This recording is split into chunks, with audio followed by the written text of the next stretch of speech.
Le 23 septembre 1968, Henri Leroy, comptable respecté du quartier de la Croix-Rousse à Lyon, quitte son domicile pour ce qu'il appelle une réunion de travail urgente.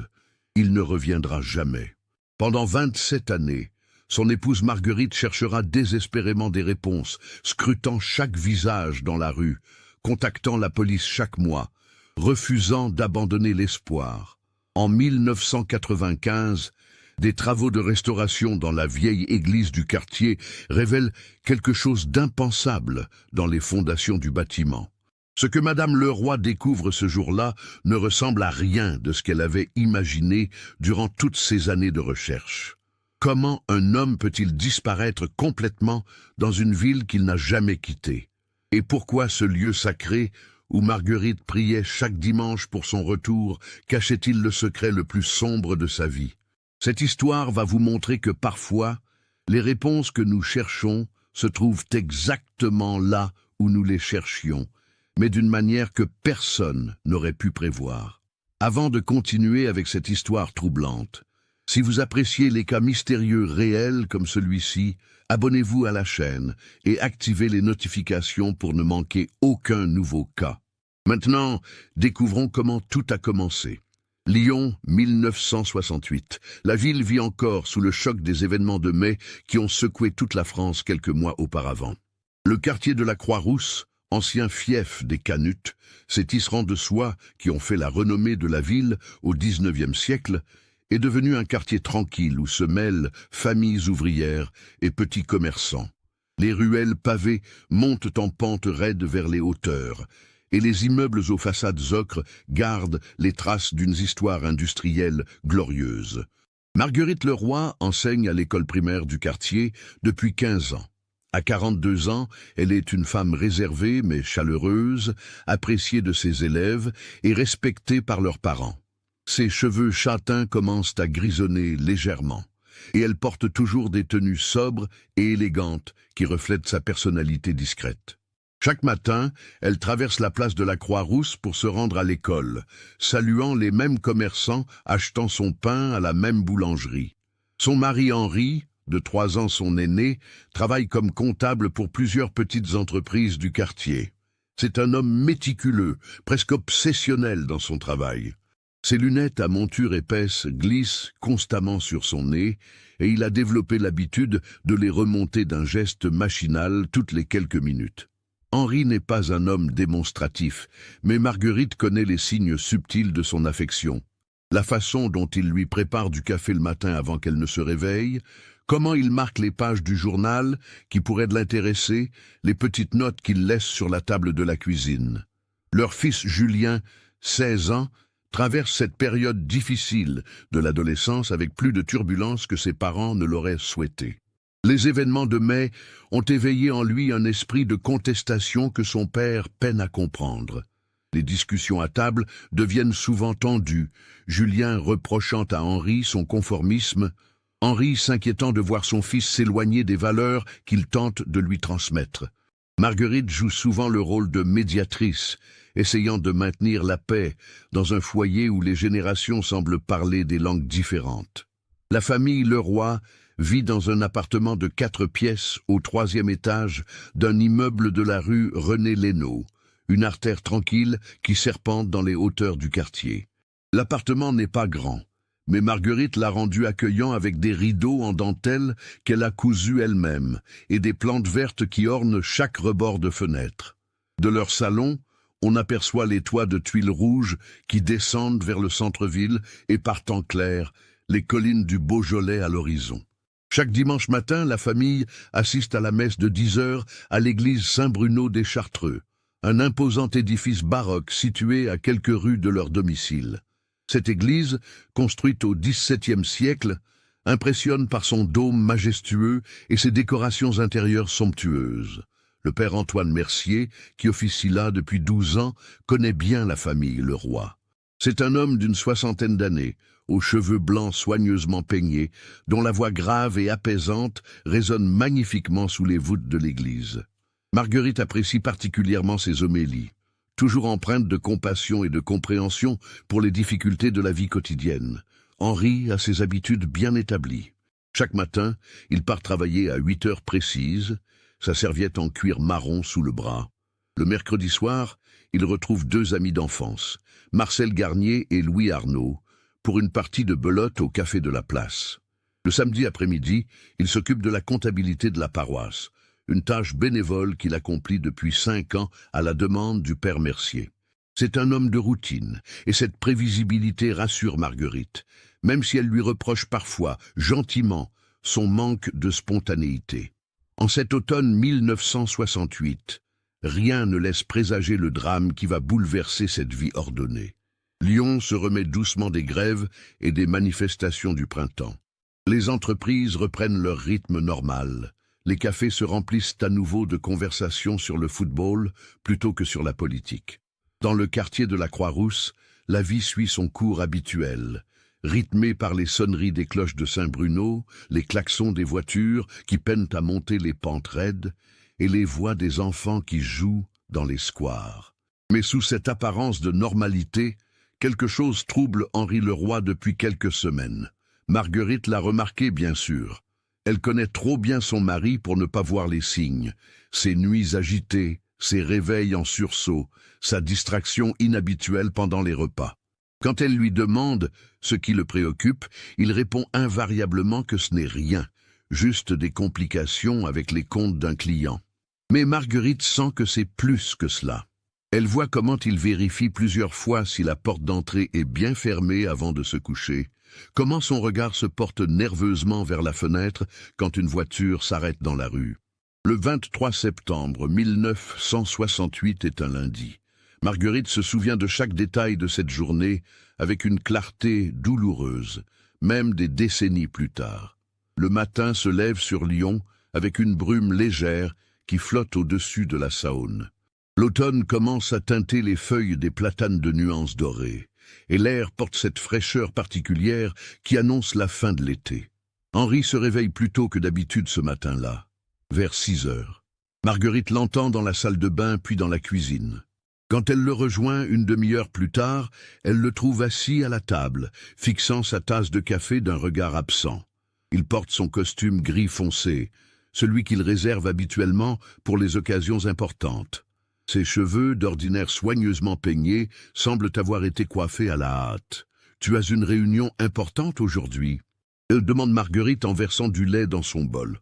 Henri sursaute légèrement comme si la question l'avait tiré de pensées profondes. « Oui, une réunion avec un client. Rien de particulier. » Sa voix manque de conviction. « Tu as mal dormi cette nuit, » observe-t-elle. « Ce n'est pas une question. J'ai beaucoup de choses en tête en ce moment, » répond-il évasivement. Marguerite s'assoit en face de lui et pose sa main sur la sienne. « Henri, qu'est-ce qui ne va pas? Cela fait des semaines que tu es préoccupé. Je te connais. Quelque chose te tracasse. » Il retire doucement sa main et se lève pour rincer sa tasse dans l'évier. « Je t'ai dit, ce sont juste des problèmes de travail, rien dont tu doives t'inquiéter. » Le ton est plus sec qu'il ne le voudrait, et il s'en rend compte immédiatement. « Excuse-moi, je suis fatigué, c'est tout. » Julien apparaît dans la cuisine, encore ensommeillé, et l'atmosphère change. Henri lui rappelle qu'il doit rentrer directement après le lycée, pas de détour par les cafés du centre-ville. Julien grommelle quelque chose d'incompréhensible et s'effondre sur une chaise. C'est une scène familière, presque rassurante dans sa banalité. À 8h moins 5, Henri enfile son imperméable beige, même si le ciel ne menace pas vraiment de pluie. Il prend sa serviette en cuir, vérifie qu'il a bien ses clés, son portefeuille et ses papiers. Puis il fait quelque chose d'inhabituel. Il prend Marguerite dans ses bras et la serre fort contre lui, beaucoup plus longtemps qu'un au revoir matinal ordinaire ne le justifierait. « Je t'aime », murmure-t-il dans ses cheveux. Marguerite, surprise par cette démonstration inhabituelle d'affection, répond « Je t'aime aussi à ce soir. »« À ce soir », répète-t-il. Ce seront ses derniers mots à sa femme. Henri descend les 3 étages et sort dans la rue René-Lénaud. Madame Claudine Beaumont, la voisine du 2e étage qui sort promener son chien comme chaque matin, le croise dans l'escalier. Elle témoignera plus tard qu'il avait l'air tendu, qu'il marchait plus vite que d'habitude et qu'il a à peine répondu à son bonjour. À la boulangerie de la place de la Croix-Rousse, où Henri s'arrête habituellement acheter un croissant pour le milieu de matinée, M. Girard, le boulanger, note qu'Henri est passé ce matin-là, mais qu'il n'a rien acheté. Il est entré, a regardé autour de lui comme s'il cherchait quelqu'un, puis est reparti rapidement, racontera-t-il au policier. C'est Madame Suzanne Pelletier, propriétaire du café-tabac au coin de la rue de Belfort, qui sera la dernière personne à voir Henri Leroy. Elle se souvient très bien de lui parce qu'il a agi de manière étrange. Il est entré dans son établissement vers 8h15, a commandé un café au comptoir, puis a demandé s'il pouvait utiliser le téléphone. À cette époque, peu de gens ont le téléphone chez eux et le café de Madame Pelletier est un des endroits où les habitants du quartier viennent passer leurs appels. Henri s'est enfermé dans la cabine téléphonique au fond du café. Madame Pelletier, qui servait d'autres clients, n'a pas entendu la conversation, mais elle a remarqué à travers la vitre de la cabine qu'Henri semblait agité. Il parlait avec des gestes nerveux, passant sa main dans ses cheveux à plusieurs reprises. L'appel n'a duré que quelques minutes. Quand Henri est sorti de la cabine, il était pâle, presque livide. Il a payé son café et son appel téléphonique. Et avant de sortir, il s'est retourné vers Madame Pelletier et lui a dit quelque chose qu'elle n'oubliera jamais. « Si quelqu'un me cherche aujourd'hui, dites-leur que je suis allé régler quelque chose d'important. » Après cela, Henri Leroy disparaît. Littéralement. Il ne se présente pas au bureau de M. Émile Lacroix, le propriétaire de la quincaillerie dont Henri tient la comptabilité, alors qu'il avait rendez-vous à 9h. Il ne répond pas aux appels téléphoniques de ses autres clients. Il ne rentre pas déjeuner, ce qu'il fait pourtant tous les jours, sans exception. Marguerite commence à s'inquiéter vers 13h. Elle téléphone du secrétariat de l'école au bureau où Henri travaille habituellement. Personne ne l'a vu de la journée. À 15h, n'y tenant plus, elle demande l'autorisation de partir plus tôt et court jusqu'au café-tabac de Madame Pelletier, puis chez les commerçants du quartier. C'est là qu'elle apprend l'étrange comportement de son mari ce matin-là. À 18h, quand Julien rentre du lycée et que son père n'est toujours pas là, Marguerite se rend au commissariat de police du 5e arrondissement. L'agent de permanence, un jeune homme qui semble à peine plus âgé que son fils, lui explique avec une patience condescendante qu'on ne peut pas déclarer une personne disparue avant 48 heures. Les hommes ont parfois besoin de prendre l'air, madame. Il rentrera probablement ce soir avec une bonne excuse. Mais Henri ne rentre pas ce soir-là, ni le lendemain, ni le surlendemain. Le 26 septembre, Marguerite retourne au commissariat. Cette fois, elle est reçue par l'inspecteur Claude Fontaine, un homme d'une 50aine d'années, au visage buriné par 30 ans de service dans la police. Il prend sa déposition avec sérieux, notant chaque détail sur son calepin. Il interroge Marguerite sur l'état d'esprit de son mari, sur leurs finances, sur d'éventuels problèmes conjugaux. Les questions sont délicates, presque embarrassantes, mais nécessaires. Votre mari avait-il des dettes, des problèmes d'argent ? Non, nous vivons modestement, mais nous n'avons aucune dette. Des problèmes dans votre couple ? Une autre femme, peut-être ? Marguerite sent ses joues s'empourprer de colère et d'humiliation. Henri n'est pas ce genre d'homme inspecteur. Nous sommes mariés depuis 20 ans. Il ne partirait pas comme ça. Madame Leroy, dit doucement l'inspecteur Fontaine, dans 80% des cas de disparition d'hommes adultes, ils sont partis de leur propre volonté. Une nouvelle vie, une nouvelle identité. Je dois explorer toutes les possibilités. Mais au fur et à mesure que l'enquête progresse, il devient clair que Henri Leroy n'a pas choisi de disparaître. Son compte bancaire n'a pas été touché. Aucun retrait d'argent depuis le 23 septembre. Ses vêtements sont tous dans son armoire. Sa carte d'identité retrouvée dans le tiroir de son bureau à domicile. Comment un homme peut-il survivre sans argent, sans papier, sans vêtements de rechange ? Les recherches s'intensifient. Des policiers interrogent tous les habitants du quartier. Ont-ils vu Henri ce jour-là? L'ont-ils vu monter dans une voiture? Parler à quelqu'un? Plusieurs témoignages confirment sa présence dans le quartier jusqu'à 8h15, mais après son départ du café-tabac, c'est le néant. Personne ne l'a vu prendre le bus, le tramway ou marcher vers le centre-ville. La police vérifie les hôpitaux, les morgues, les prisons. Rien. Henri Leroy semble s'être évaporé dans les rues de Lyon en cette matinée de septembre.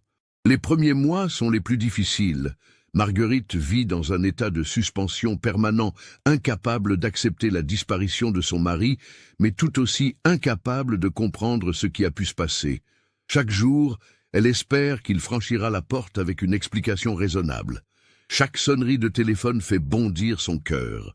Chaque homme de dos dans la rue qui ressemble vaguement à Henri la fait accélérer le pas, le souffle court. Elle ne peut pas faire son deuil, car il n'y a pas de corps. Elle ne peut pas avancer, car il n'y a pas de réponse. Elle existe dans un entre-deux épuisant, entre l'espoir et le désespoir. Julien réagit différemment. D'abord sous le choc, il devient ensuite furieux. Furieux contre son père qui est parti, furieux contre sa mère qui refuse d'accepter l'évidence, furieux contre un monde qui permet qu'un homme disparaisse sans laisser de traces. Ses notes au lycée chutent dramatiquement. Il rentre tard, sent parfois l'alcool, fréquente des jeunes que Marguerite n'approuve pas. Les disputes entre la mère et le fils deviennent quotidiennes. « Papa est mort, maman. Il faut que tu l'acceptes », crie Julien un soir de décembre 1968. « Tu ne sais pas ça, tu ne peux pas savoir », répond Marguerite, les larmes aux yeux. S'il était vivant, il serait revenu. Les gens ne disparaissent pas comme ça.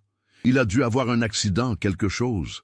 Mais l'inspecteur Fontaine a vérifié tous les accidents signalés dans la région pendant les semaines suivant la disparition. Aucun corps non identifié ne correspond à Henri Leroy. La communauté du quartier réagit avec une compassion maladroite. Au début, les voisins apportent des plats cuisinés, proposent leur aide, mais au fil des semaines, puis des mois, les visites s'espacent. Les gens ne savent plus quoi dire. Comment consoler quelqu'un dont le mari a disparu sans explication? Les conversations s'éteignent dans des silences gênés. Marguerite continue d'enseigner, parce qu'elle a besoin de l'argent, et parce que le travail lui donne une structure, une raison de se lever chaque matin. Mais ses collègues remarquent qu'elle est devenue une ombre d'elle-même. Elle qui était si gaie, si attentive à ses élèves, semble maintenant absente, perdue dans ses pensées. Chaque dimanche, elle assiste toujours à la messe de 10 heures à Saint-Bruno. Elle s'assoit au même endroit qu'avant, dans le 3e banc à gauche, là où la famille Leroy avait ses habitudes. Mais maintenant, elle est seule. Julien refuse de l'accompagner. « Prier ne l'a pas fait revenir », dit-il avec amertume. Le père Mercier essaie de lui apporter du réconfort. Après la messe, il prend souvent le temps de parler avec elle, de lui demander comment elle va. « Dieu n'abandonne pas ses enfants, Marguerite, » lui dit-il. « Ayez foi, la vérité finira par éclater. » En 1969, un an après la disparition, l'inspecteur Fontaine vient voir Marguerite avec des nouvelles qui ne sont pas vraiment des nouvelles. L'enquête est au point mort. Ils ont exploré toutes les pistes possibles. La dernière théorie qu'ils proposent est que Henri a peut-être été victime d'un règlement de compte. En tant que comptable, il avait accès à des informations sensibles sur les finances de ses clients. Peut-être a-t-il découvert quelque chose qu'il n'aurait pas dû savoir. Cette théorie gagne du terrain dans l'esprit des enquêteurs. Les semaines précédant sa disparition, Henri semblait préoccupé, presque effrayé. L'appel téléphonique du matin de sa disparition suggère qu'il avait rendez-vous avec quelqu'un. Peut-être ce rendez-vous a-t-il mal tourné? Mais sans corps, sans preuve, sans témoin, l'enquête ne peut pas avancer. Officiellement, le dossier reste ouvert. Officieusement, il rejoint les centaines d'autres dossiers non résolus dans les archives du commissariat. Les années passent. Julien termine le lycée avec difficulté, fait son service militaire, puis trouve un emploi dans une usine de pièces automobiles à Vénissieux. Il quitte l'appartement familial à 22 ans, incapable de supporter plus longtemps l'atmosphère de deuil inachevé. Il visite sa mère une fois par mois, le dimanche, par devoir plus que par plaisir. Leurs conversations sont superficielles, évitant soigneusement le sujet qui les sépare. Marguerite vieillit seule dans l'appartement de la rue René-Lénaud. Elle garde tout exactement comme c'était. Les vêtements d'Henri sont toujours dans l'armoire. Sa brosse à dents dans la salle de bain, ses pantoufles près du lit. Au début, elle gardait tout par espoir. Avec le temps, cela devient plutôt par incapacité à laisser aller, à accepter qu'il ne reviendra jamais. Elle développe une routine obsessionnelle de recherche. Chaque semaine, elle contacte le commissariat. Y a-t-il du nouveau? Chaque mois, elle place une petite annonce dans Le Progrès, le journal local. Henri, si tu lis ceci, reviens, ou au moins donne signe de vie. Marguerite. Elle sait que c'est probablement inutile, mais elle ne peut pas s'arrêter. En 1975, 7 ans après la disparition, elle reçoit la visite d'un homme qui prétend avoir des informations. Il dit avoir vu Henri à Marseille, travaillant sur les docks sous un faux nom. Marguerite vide ses maigres économies pour payer son voyage à Marseille. C'est une fausse piste, une cruelle arnaque. L'homme qu'on lui montre ne ressemble à Henri que superficiellement. Elle rentre à Lyon, brisée, ayant perdu de l'argent et un peu plus d'espoir. Mais elle ne renonce jamais complètement. Peut-être est-ce ce qui la maintient en vie, cette quête impossible d'un homme disparu. Ses cheveux deviennent complètement gris, puis blancs. Son visage se creuse, marqué par les années de chagrin. Mais ses yeux gardent cette lueur de détermination, cette étincelle qui refuse de s'éteindre. Les gens du quartier s'habituent à la voir. « La pauvre Madame Leroy », disent-ils avec compassion. Elle n'a jamais pu faire son deuil. Ils la plaignent, mais ils comprennent aussi. Comment pourrait-on faire son deuil sans corps, sans réponse, sans même savoir si la personne est morte ou vivante quelque part? En 1985, 17 ans après la disparition, Marguerite prend sa retraite de l'enseignement. Elle a 60 ans. Sa pension est modeste mais suffisante pour vivre simplement. Elle passe ses journées à lire, à marcher dans le quartier et surtout à se souvenir. Les souvenirs d'Henri sont devenus flous avec le temps. Certains détails s'estompent, mais l'essence de qui il était reste gravée en elle. Julien, maintenant dans la quarantaine, marié et père de 2 enfants, essaie de la convaincre de déménager, de vendre l'appartement rempli de fantômes. « Maman, tu ne peux pas continuer à vivre comme ça. Papa est parti depuis presque 20 ans. Il est temps d'avancer. » Mais Marguerite refuse obstinément. « Et s'il revient, comment me trouvera-t-il si je ne suis plus là ?» Cette logique désespérée brise le cœur de Julien, mais il ne peut rien faire pour la changer. Durant toutes ces années, une personne reste un soutien constant pour Marguerite. Le père Mercier. Maintenant octogénaire mais toujours actif, il continue d'offrir la messe du dimanche. Après le service, il prend toujours un moment pour Marguerite. Il marche parfois dans le cloître attenant à l'église, parlant de tout et de rien, ou simplement s'asseyant en silence. « Vous êtes la seule personne qui ne me dit pas d'oublier », confie un jour Marguerite au prêtre. « Oublier serait une trahison », répond-il simplement. Mais il faut trouver la paix avec le mystère, Marguerite. Nous ne comprenons pas toujours les desseins de Dieu. En 1994, 26 ans après la disparition, l'église Saint-Bruno des Chartreux nécessite d'importantes rénovations. Le bâtiment, vieux de plus de 300 ans, montre des signes inquiétants de détérioration. Des fissures apparaissent dans les murs, l'humidité s'infiltre dans les fondations. Un architecte des monuments historiques est appelé pour évaluer les dégâts. Son verdict est préoccupant. Il faut entreprendre des travaux majeurs, y compris dans les cryptes et les subterraneaux sous l'église, rarement accessibles au public. Marguerite, qui assiste toujours fidèlement à la messe du dimanche, voit les préparatifs pour ces travaux.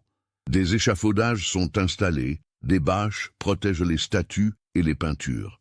Le père Mercier annonce que certaines messes devront être célébrées dans une chapelle temporaire pendant la durée des rénovations. Personne, à ce moment-là, ne peut imaginer ce que ces travaux vont révéler. Au début de l'année 1995, les travaux de rénovation de l'église Saint-Bruno commencent sérieusement. Une équipe d'architectes, d'ingénieurs et d'ouvriers spécialisés dans la restauration de monuments historiques s'attaque d'abord aux fondations. Les cryptes sous l'église, utilisées jadis pour enterrer les moines chartreux, puis abandonnées depuis plus d'un siècle, doivent être inspectées et consolidées. Le 27 mars 1995, un mardi matin, 3 ouvriers descendent dans les subterraneaux avec leur équipement. La descente se fait par un escalier de pierre étroit situé derrière le chœur, fermé par une lourde porte en bois que personne n'a ouverte depuis des décennies. L'air qui s'échappe est vicié, chargé d'humidité et de poussière. Arnaud Tessier, le contremaître, dirige la descente. Il est accompagné de Bruno Martel et de Karim Benali, deux ouvriers expérimentés. Ils portent des lampes torches puissantes, des masques contre la poussière et des casques de protection. Les marches sont glissantes, usées par les siècles, et ils descendent prudemment dans l'obscurité. Les cryptes se révèlent être un dédale de salles voûtées et de couloirs étroits. Les murs sont en pierre brute, couverts de salpêtre et de moisissures. Par endroits, des niches contiennent encore les restes de cercueils effondrés, les os des moines mélangés à la poussière. L'équipe avance lentement, évaluant l'état des structures, marquant les zones où des réparations seront nécessaires. C'est dans une salle latérale, éloignée de l'escalier principal, que Bruno fait une découverte troublante. « Hé, venez voir ici !» appelle-t-il ses collègues. Dans un coin de la salle, partiellement caché derrière un éboulement de pierre, il y a quelque chose qui n'a rien à faire là. Une sacoche en cuir marron, poussiéreuse, mais étonnamment bien conservée dans l'atmosphère sèche des cryptes. À côté, des restes de vêtements, des os humains et quelque chose qui brille faiblement à la lumière de la torche, une paire de lunettes à monture épaisse. Les trois hommes échangent des regards inquiets. Ils savent immédiatement qu'ils ne sont pas en présence de restes anciens. La sacoche est trop moderne, les vêtements aussi. Arnaud prend la décision. On ne touche à rien. On remonte et on appelle la police. 20 minutes plus tard, les autorités sont sur place. L'inspecteur Philippe Durand, du commissariat du 5e arrondissement, descend dans les cryptes avec l'équipe de la police scientifique. C'est une scène surréaliste. Dans ce lieu consacré, vieux de plusieurs siècles, se trouve ce qui semble être une scène de crime relativement récente. Les premiers examens sont prudents. On photographie tout sous tous les angles, avant de toucher quoi que ce soit. Puis, délicatement, l'équipe commence à récolter les preuves. La sacoche contient des documents remarquablement préservés. Des registres comptables, des notes manuscrites, et surtout, une carte d'identité professionnelle au nom d'Henri Leroy, comptable, avec une photo et une adresse dans la rue René Lénaud. L'inspecteur Durand, trop jeune pour avoir connu l'affaire originale, remonte avec les documents et lance immédiatement une recherche dans les archives. C'est ainsi qu'il découvre le dossier de disparition vieux de 27 ans. L'inspecteur, Claude Fontaine, maintenant retraité depuis 10 ans, est contacté. Quand Durand lui décrit la découverte, il y a un long silence au téléphone. « Mon Dieu !» murmure finalement Fontaine. « Après toutes ces années, il était là, sous l'église, tout ce temps. » Le lendemain matin, l'inspecteur Durand se présente au domicile de Marguerite Leroy. Elle a maintenant 69 ans, ses cheveux sont d'un blanc immaculé, et elle marche avec une canne depuis qu'elle s'est fracturé la hanche l'année précédente. Quand elle ouvre la porte et voit le policier, son visage pâlit immédiatement. « Madame Leroy ?» commence doucement Durand. « Je suis l'inspecteur Philippe Durand. Puis-je entrer? J'ai des nouvelles concernant votre mari. » Marguerite doit s'asseoir. Pendant 27 ans, elle a attendu ce moment. Et maintenant qu'il arrive, elle n'est pas sûre de vouloir entendre ce qu'il a à dire. Nous avons retrouvé des restes humains dans les cryptes de l'église Saint-Bruno, dit Durand avec toute la délicatesse possible. Avec des effets personnels qui appartenaient à votre mari.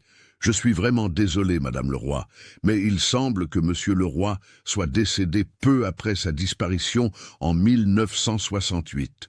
Marguerite ne pleure pas, pas encore.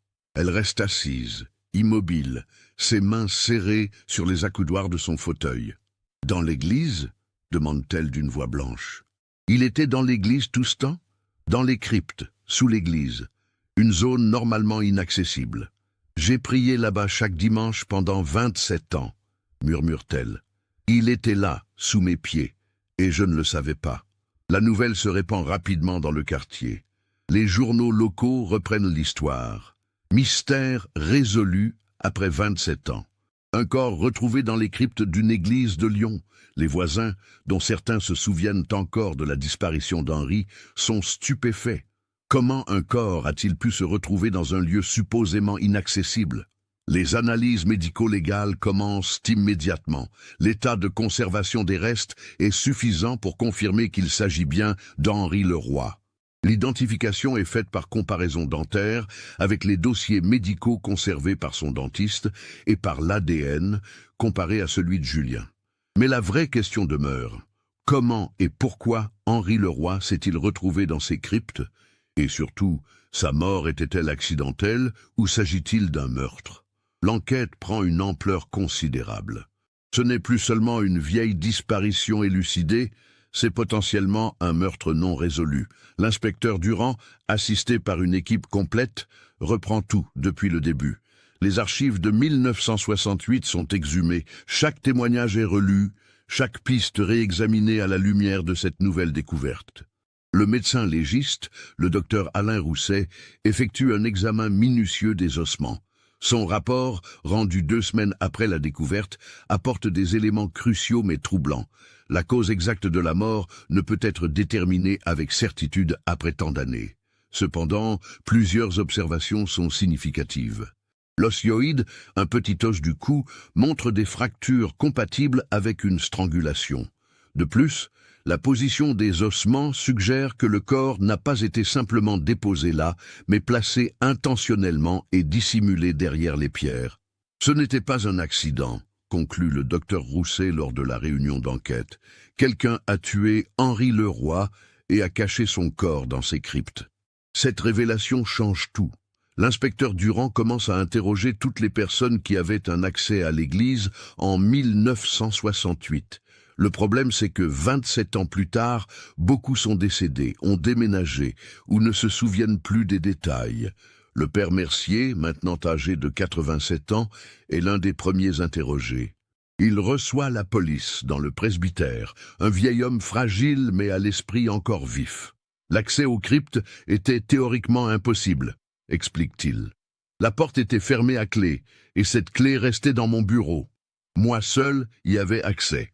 Donc vous êtes la seule personne qui aurait pu ouvrir cette porte en 1968 ? Demande Durand.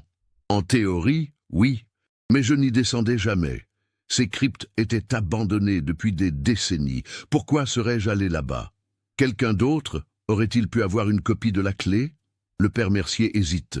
Peut-être le sacristain de l'époque, Georges Vallier. Il s'occupait de l'entretien de l'église et avait accès à toutes les clés. Georges Vallier. Les enquêteurs retrouvent sa trace. Il est décédé en 1983 d'un cancer du poumon. Un autre témoin potentiel perdu à jamais. L'équipe examine ensuite les documents trouvés dans la sacoche d'Henri. Les registres comptables révèlent des informations fascinantes. Henri tenait la comptabilité de plusieurs entreprises du quartier et certains de ces documents montrent des irrégularités. Des sommes qui ne correspondent pas, des transactions douteuses, des comptes qui ne s'équilibrent pas correctement. Un nom revient fréquemment dans ces notes. La quincaillerie Lacroix. Émile Lacroix, le propriétaire, était l'un des clients principaux d'Henri. Et dans les marges des registres, Henri a griffonné des notes personnelles qui suggèrent qu'il avait découvert quelque chose. Vérifiez source 15000 F, mars 68. D'où vient cet argent? Demandez explication EL. Émile Lacroix est décédé en 1979, mais son fils, Robert Lacroix, a repris l'affaire. L'inspecteur Durand le convoque pour un interrogatoire. Robert, un homme d'une 60aine d'années au visage fermé, arrive accompagné de son avocat. « Mon père n'avait rien à voir avec cette histoire », affirme-t-il immédiatement. Il a été interrogé en 1968 et n'a rien eu à cacher. « Votre père avait-il des problèmes financiers à l'époque » demande Durand. « Pas à ma connaissance. Ces documents suggèrent que M. Leroy enquêtait sur des irrégularités dans la comptabilité de la quincaillerie. Je ne sais rien de tout ça. J'avais 20 ans à l'époque. Je ne m'occupais pas encore des affaires de mon père. L'interrogatoire ne mène nulle part. Sans preuve concrète, sans témoin, l'avocat de Robert Lacroix met fin à l'entretien. Pendant ce temps, Marguerite vit dans une sorte de transe. D'un côté, elle a enfin des réponses. Henri est mort. Il n'est pas parti volontairement. Il n'a pas abandonné sa famille. D'un autre côté, les nouvelles questions sont encore plus douloureuses. Qui l'a tué? Pourquoi? Et comment a-t-elle pu prier pendant 27 ans dans l'église où son mari avait été assassiné et caché? Julien, maintenant 43 ans, revient s'installer temporairement chez sa mère pour la soutenir. La découverte réveille en lui des émotions qu'il croyait enterrées depuis longtemps. La colère surtout.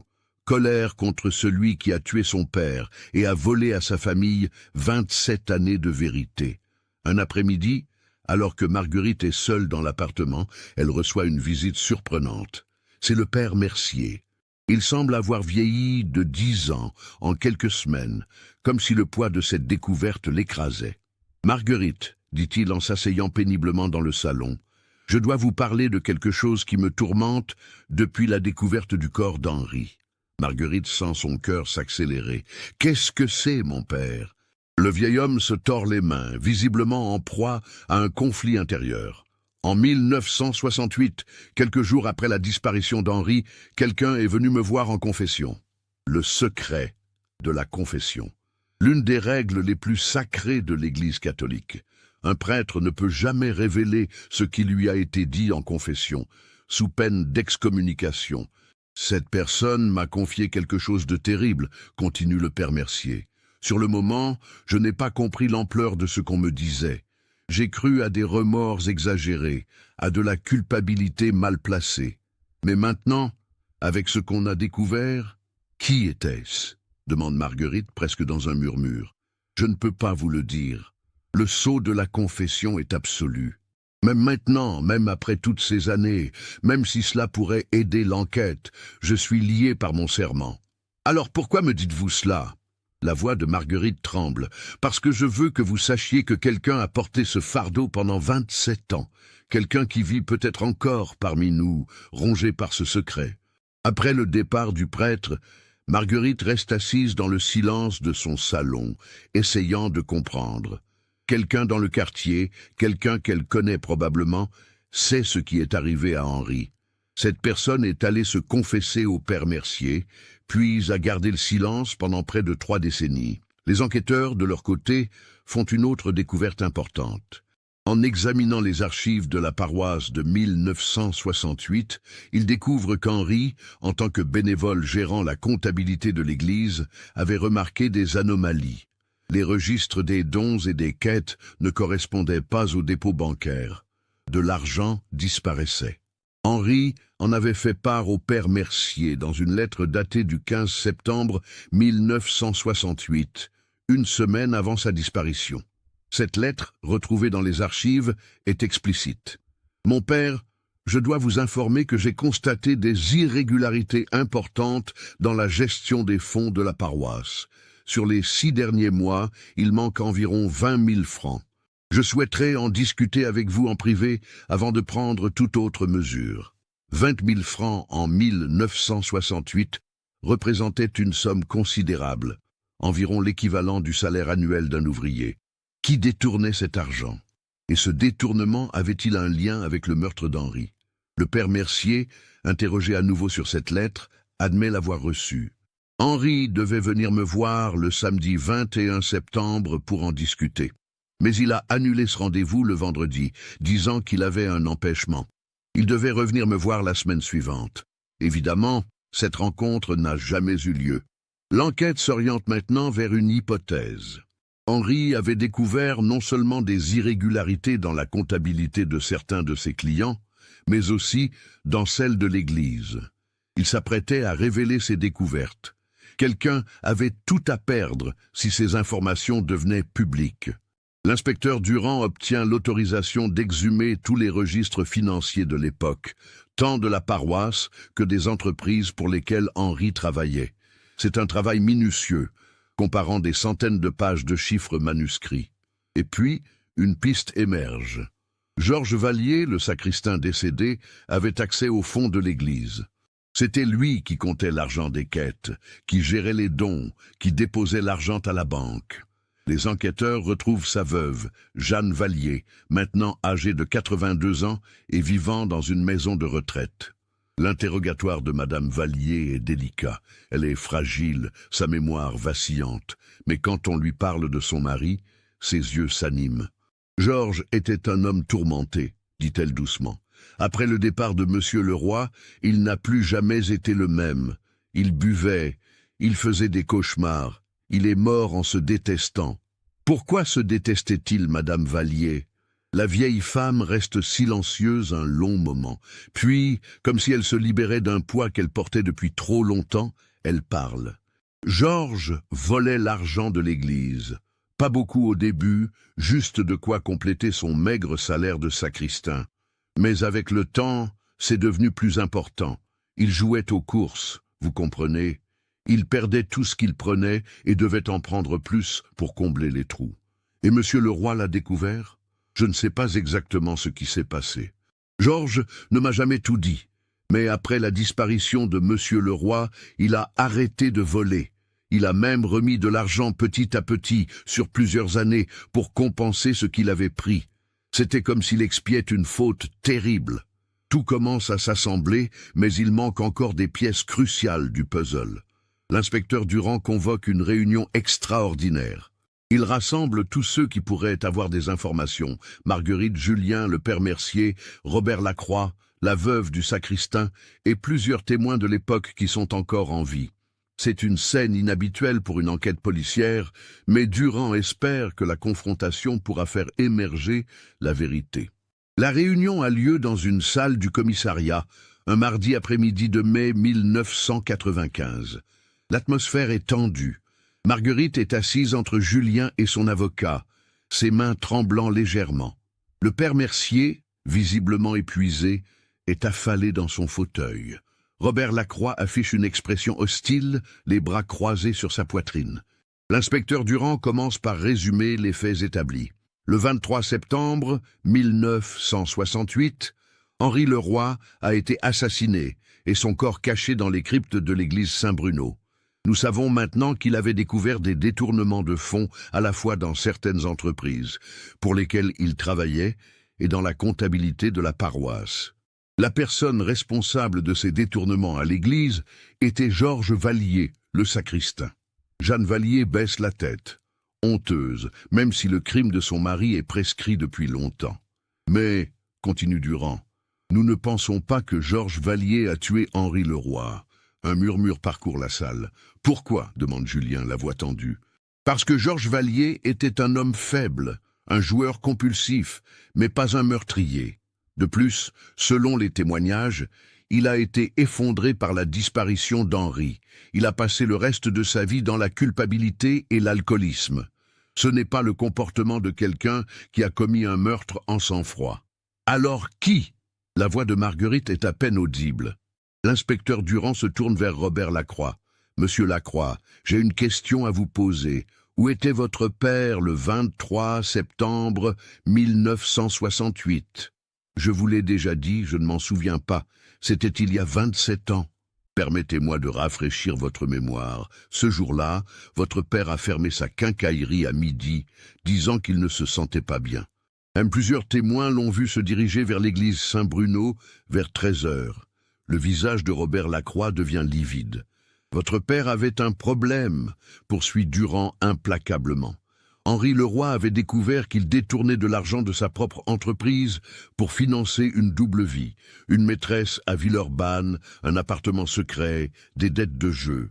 Henri l'avait confronté quelques jours avant sa disparition, lui demandant des explications. « C'est n'importe quoi, vous n'avez aucune preuve. » Nous avons les registres comptables d'Henri avec ses notes manuscrites. Nous avons aussi retrouvé des documents dans les archives bancaires montrant les transactions suspectes, et nous avons un témoin. Durand fait une pause dramatique.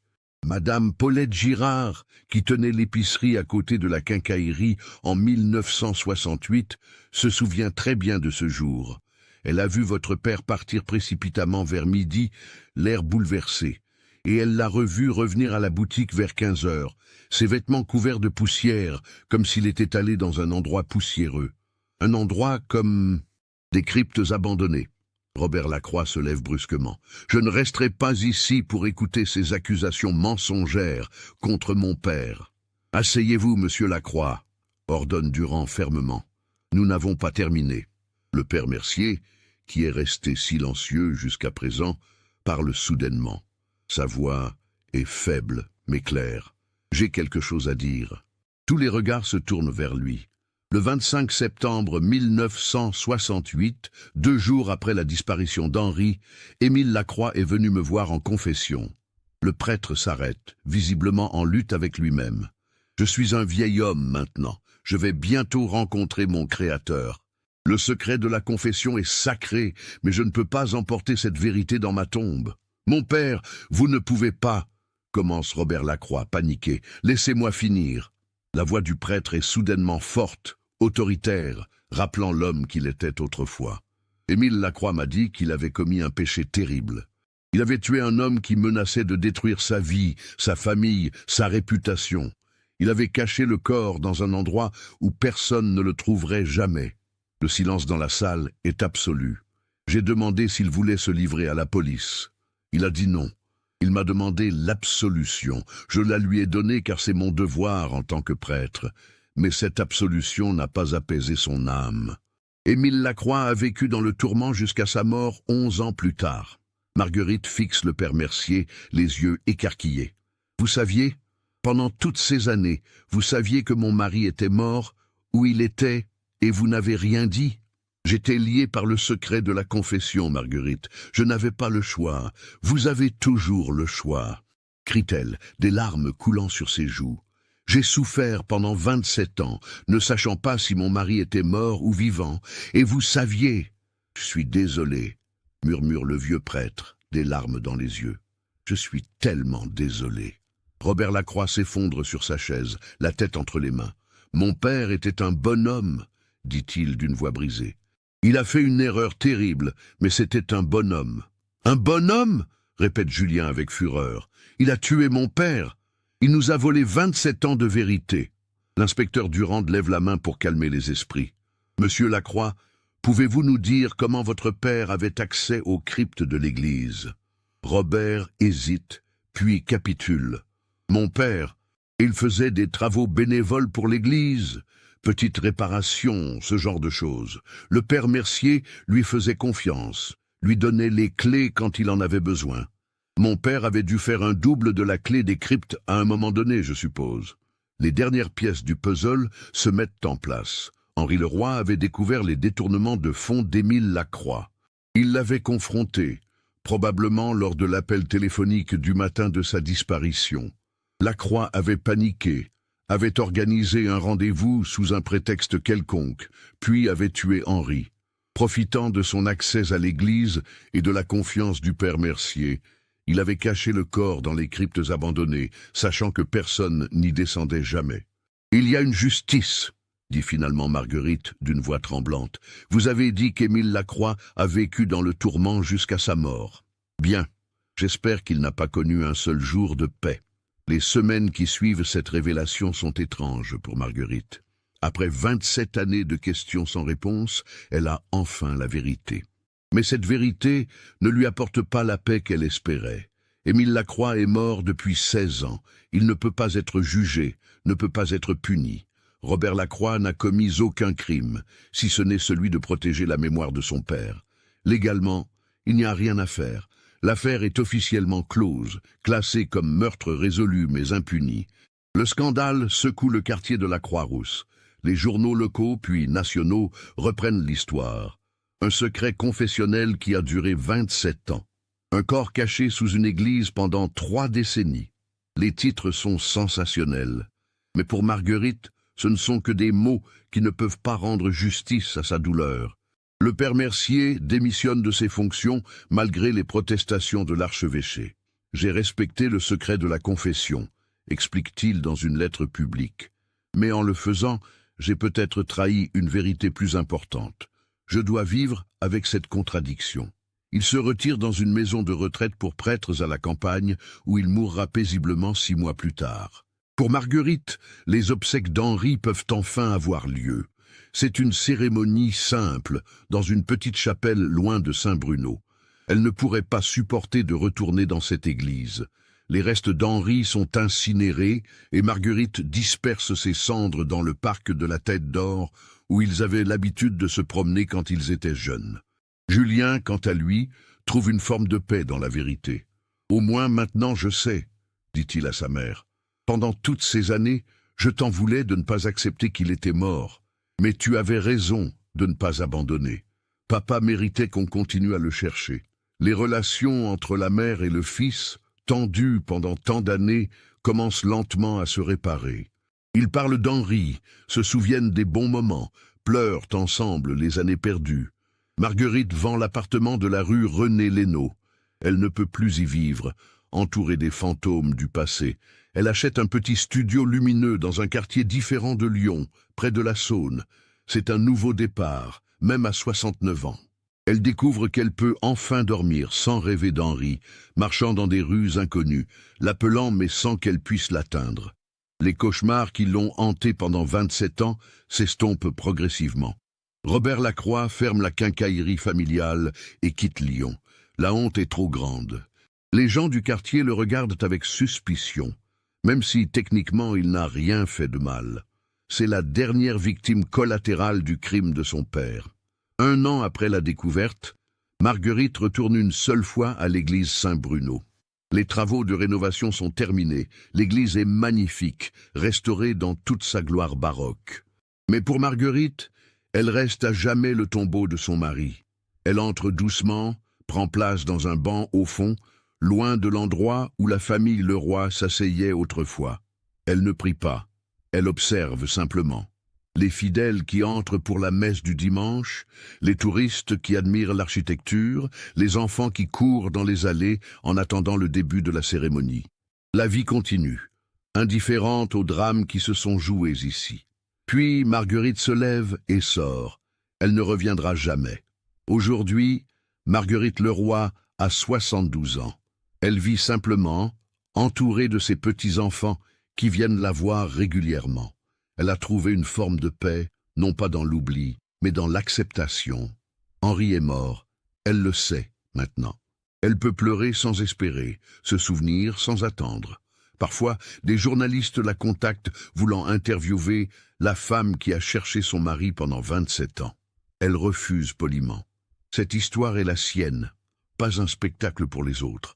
Elle garde une seule photo d'Henri sur sa table de nuit. C'est un cliché pris en 1965, lors de vacances en Bretagne.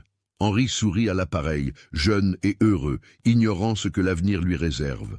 Chaque soir, avant de dormir, Marguerite regarde cette photo et murmure « Bonne nuit, Henri ». Et chaque matin, elle se réveille avec la certitude étrange mais apaisante qu'elle l'a enfin laissé partir. L'histoire de Marguerite et Henri Leroy pose une question troublante. Combien de secrets sont enterrés dans les lieux que nous fréquentons quotidiennement, sous nos pieds, dans les murs qui nous entourent? Combien de vérités attendent patiemment, pendant des années, des décennies, d'être révélées? Dans le cas d'Henri Leroy, la vérité a attendu 27 ans. 27 années pendant lesquelles sa femme a prié pour son retour à quelques mètres à peine de son corps. 27 années pendant lesquelles un secret confessionnel a pesé sur la conscience d'un prêtre. 27 années pendant lesquelles le fils d'un meurtrier a vécu sans connaître les péchés de son père. Et la découverte a apporté des réponses, mais elle a aussi révélé les limites de nos institutions, de nos croyances, de nos certitudes. Le secret de la confession, considéré comme sacré, a protégé un meurtrier et prolonger l'agonie d'une famille. Était-ce la bonne chose à faire? Cette question n'a pas de réponse simple. Ce que l'histoire d'Henri Leroy nous enseigne, c'est que la vérité, aussi longtemps qu'on essaie de l'enterrer, finit toujours par émerger. Pas toujours à temps pour réparer les injustices, pas toujours de manière à apporter la paix, mais elle émerge néanmoins. Et peut-être, après tout, c'est là la seule forme de justice que nous pouvons espérer. Que les secrets, même les plus sombres, même ceux cachés dans les cryptes abandonnées sous des églises centenaires, finissent un jour par voir la lumière. Cette affaire nous montre comment les secrets peuvent détruire non seulement ceux qui les gardent, mais aussi ceux qui en sont les victimes innocentes. Marguerite Leroy a passé 27 ans de sa vie à chercher la vérité, et cette vérité se trouvait littéralement sous ses pieds chaque dimanche. Qu'en pensez-vous? Le père Mercier aurait-il dû briser le secret de la confession pour épargner des années de souffrance à Marguerite? Ou avait-il raison de respecter ce serment sacré malgré les conséquences humaines? Partagez vos réflexions dans les commentaires. Si vous avez été touché par cette histoire, n'oubliez pas de vous abonner à la chaîne et d'activer les notifications pour ne manquer aucun de nos prochains cas. Laissez un like si cette enquête vous a marqué et partagez cette vidéo avec quelqu'un qui apprécie les mystères résolus après des décennies. Merci de nous avoir suivis dans cette investigation troublante.